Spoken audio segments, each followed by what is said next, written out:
சொல்லியிருந்தேன். தேன் எடுத்துகிட்டு வர சொன்னாராம் கியாப்பே. அவன் நான் சொன்ன அன்னைக்கு வராமல் மறுநாள் வந்து வெறுங்கையோடு நின்றான்.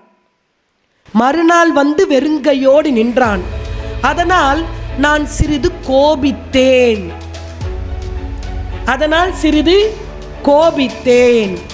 அவன் பேசினானா என்ன பேசினானா கவனிச்சுக்கோங்க. கோபித்தேன்ன்றதுலே நீங்க கணக்கு வச்சுக்கணும். நேற்று மலைக்கு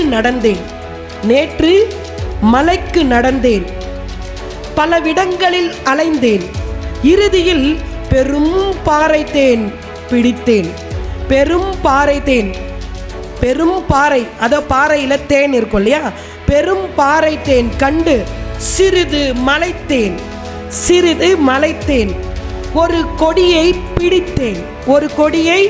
பிடித்தேன், ஏறி சென்று களைத்தேன். தேன் கூட்ட களைப்பாங்க இல்லையா, ஏறி சென்று களைத்தேன். சட்டியில் பிழிந்தேன். அந்த தேன் அப்படியே சட்டியில பிழிஞ்சிட்டாராம். சட்டியில் பிழிந்தேன், நன்றாக வடித்தேன், அதனை கண்டு மகிழ்ந்தேன். தேனை பார்க்கும்போதே நமக்கு அப்படியே நாக்கில் எச்சில் ஊறல்ல, அவ்வளவு மதுரமானது இல்லையா தேன். ஐயா பெரியவர் அப்படியே சிரிக்கிறாரு தேனை பற்றி சொன்ன உடனே. வயசான காலத்தில் சுகர் வந்துட்டாவே தேனும் கொடுக்க மாட்டாங்க, ஆனால் தேனெல்லாம் சாப்பிட்லாம். அது வந்து பூ நெய், ஆணெய் பூநெய். பூவினுடைய நெய் தான் தேன், ஆவினுடைய நெய் தான் நெய். சரிங்களா? பசுமாட்டினுடைய பால்ல இருந்து கிடைக்கிறது ஆணெய். இப்ப நன்றாக வடித்தேன், அதனை கண்டு மகிழ்ந்தேன், அதில் சிறிது குடித்தேன், கழித்தேன், அயர்ந்தேன். தூங்கிட்டேங்க, குடிச்சிட்டு தேனை நல்லா குடிச்சிட்டு தூங்கிட்டேன். அயர்ந்தேன், மறந்தேன். ஐயோ மறந்துட்டேன், பர்காட்டிட்டுங்க, மறந்தேன். இன்று காலை எழுந்தேன், நினைத்தேன், தேனை அடைத்தேன். ஃபில் பண்ணிக்கிட்டாராம். தேனை அடைத்தேன், எடுத்தேன், விரைந்தேன், நடந்தேன், வந்தேன், சேர்ந்தேன், இப்போதுதான் உங்கள் ஆளிடம் கொடுத்தேன் என்று இதை கேட்டு நானும் மகிழ்ந்தேன் என்று கியாப்பே அவர்கள் சொல்லுகின்றார்.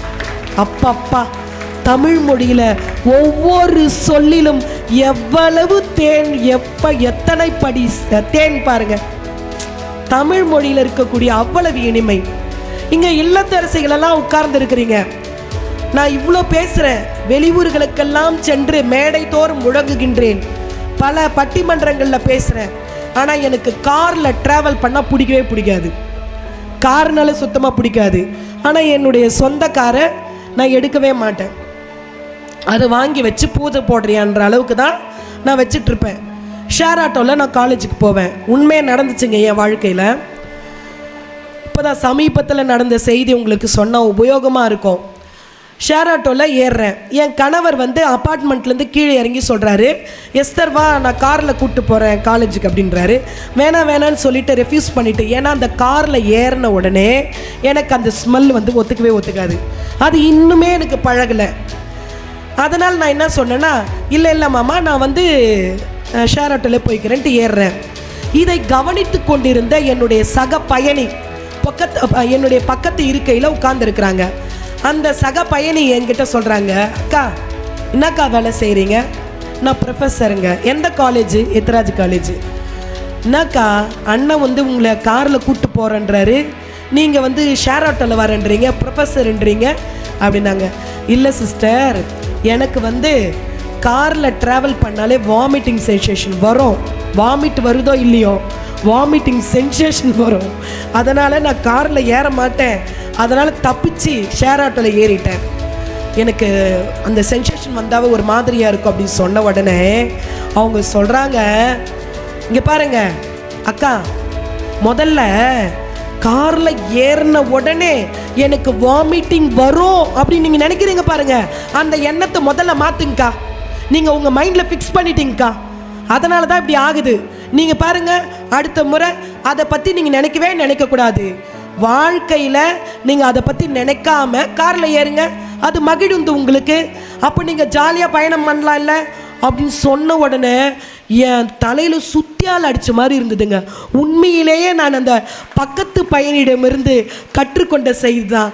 இன்னைக்கு சேர்மதுரை ஐயாவினோடு அந்த காரில் பல இடங்களுக்கு எல்லாம் சென்று வந்தேன். காரில் ஏறின உடனே நான் செய்கிற முதல் வேலை மூக்கை எடுத்து முந்தானையில் மூடிடுவேன். ஆனால் இன்றைக்கு காரில் ஏறினதும் மூக்க மூடவே இல்லைங்க. ஏன்னா நான் சக பயணிக்கிட்ட இருந்து ஒரு விஷயத்தை கற்றுக்கிட்டேன். என் எண்ணத்தை முதல்ல நான் ஆல்ரெடி செட் பண்ணி வச்சிருந்த அந்த எண்ணத்தை நான் மாற்றினதுனால எனக்கு கிடைச்ச மகிழ்ச்சிங்க. இப்படி நம்ம வாழ்க்கையில பிரச்சனைகளையே நினைச்சிட்டு இருக்க கூடாது. அந்த பிரச்சனையிலிருந்து எப்படி வெளியே வரணுமோ அப்படி நம்ம வெளியே வந்தாதான் நம்மளால சாதிக்க முடியும். நான் நிறைவாக ஒரு செய்தியை சொல்லி முடிக்கின்றேன். ஜெர்மனியினுடைய சக்கரவர்த்திக்கும் பவேரியா நாட்டினுடைய மன்னருக்கும் சண்டை வந்தது. ஜெர்மனி சக்கரவர்த்திக்கும் பவேரியா நாட்டு மன்னருக்கும் சண்டை வந்தது. ஜெர்மனி சக்கரவர்த்தி ஒரு பெரியவர், ரொம்ப அதிகார எல்லைகளை வைத்திருப்பவர். அவர் என்ன பண்றாருன்னா கடும் கோபத்தோட, டேய் அந்த பவேரியா நாட்டில் இருக்கிற எல்லாத்தையும் பிடிச்சுன்னு வாங்கடா அப்படின்னு சொல்றாரு.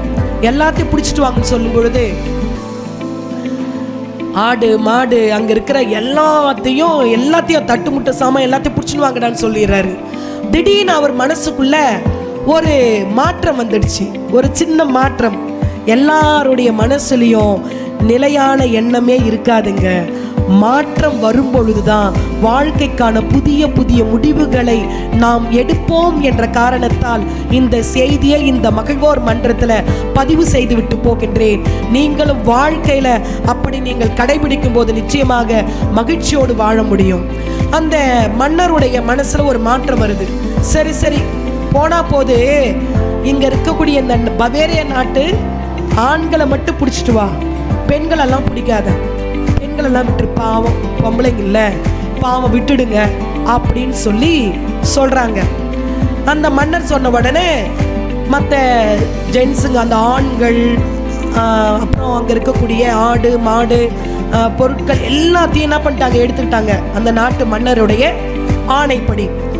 ஆனா பெண்கள் எல்லாம் விட்டுட்டாங்க. அப்பா ரொம்ப சந்தோஷமா வெற்றி வெற்றி வெற்றின்னு குதிச்சாரு. எக்காலமா நீ குதிச்சிட்டு இருந்தாரு. இப்படி திரும்பி பார்த்தாரு பாருங்க, அவருக்கு பயங்கர அதிர்ச்சி. பெண்கள் எல்லாம் விட்டுருங்கன்னு சொன்னார் இல்லையா, அந்த பெண்கள் எல்லாம் என்ன பண்ணாங்கன்னா அவங்க முதுகுல தட்டுமுட்டு சாமான எல்லாம் சுமந்துக்கிட்டு வர்ற மாதிரி அப்படியே தள்ளாடி தள்ளாடி வந்துகிட்டு இருந்தாங்க.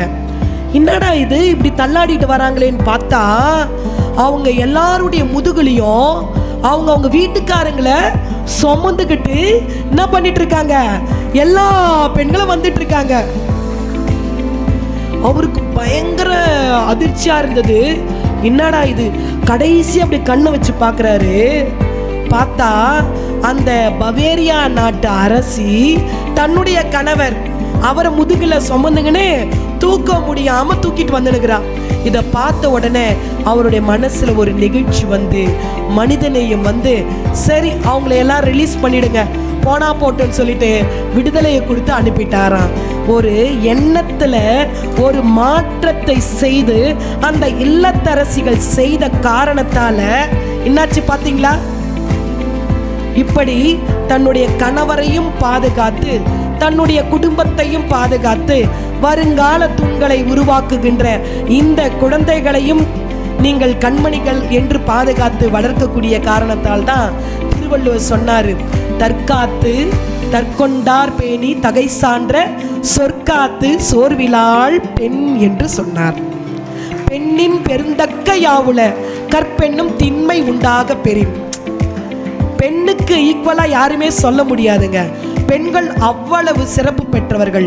அமெரிக்கா நாட்டினுடைய பிலடெல்பியாவில் நடந்த கருத்து கணிப்புல இந்த உலக அளவுல யார் மன வலிமை படைத்தவர்கள் என்று ஒரு சர்வே எடுக்கப்பட்டது. அந்த சர்வேயினுடைய முடிவுகள் என்ன தெரியுமா? ஆண்களை காட்டிலும் பெண்கள் தான் மன வலிமை படைத்தவர்கள், உடல் வலிமை படைத்தவர்கள் என்று அந்த சர்வே தெரிவிக்கின்றது என்று சொன்னால், இந்த தருணத்துல உங்கள் அனைவருக்கும் இப்படி நம்முடைய வாழ்க்கையில தடைக்கற்களாக இருக்கக்கூடிய எல்லா விஷயங்களையும் ஒன்னில்லைங்க, சின்ன சின்ன கற்கள் இருக்கு இல்லையா, உங்களுடைய பார்வையினுடைய கோணத்தை மாற்றி பாருங்களேன். சின்ன சின்ன கற்களை உங்கள் கண்ணுக்கு கிட்ட வச்சு பார்த்தீங்கன்னா அந்த கற்கள் உங்களுடைய கண்ணை மறைத்து விடும். நான் சொல்கிறது சரிதானே? சின்ன சின்ன கற்கள் உங்களுடைய கண்ணை மறைத்து விடும். ஆனால் அந்த கற்களை தூரப்படுத்தி பார்க்கும் பொழுது அந்த கற்கள் உங்களுடைய பார்வையை மறைக்க முடியாதபடிக்கு அது தூரம் இருக்க கற்கள் மறைந்து போய்விடும். முதல்ல உங்களுடைய கண்ணை மறைத்த அந்த கற்களை நீங்கள் தூரப்படுத்தும் பொழுது கற்களே மறைந்து போய்விடும். உங்களுடைய பார்வை தெளிவாக தெரியும்.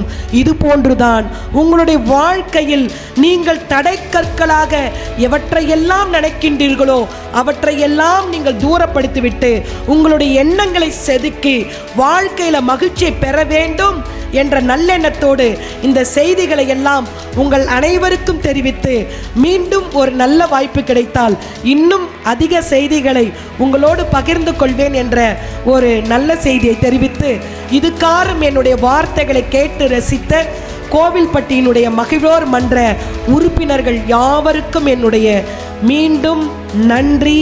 தமிழ் வணக்கம்.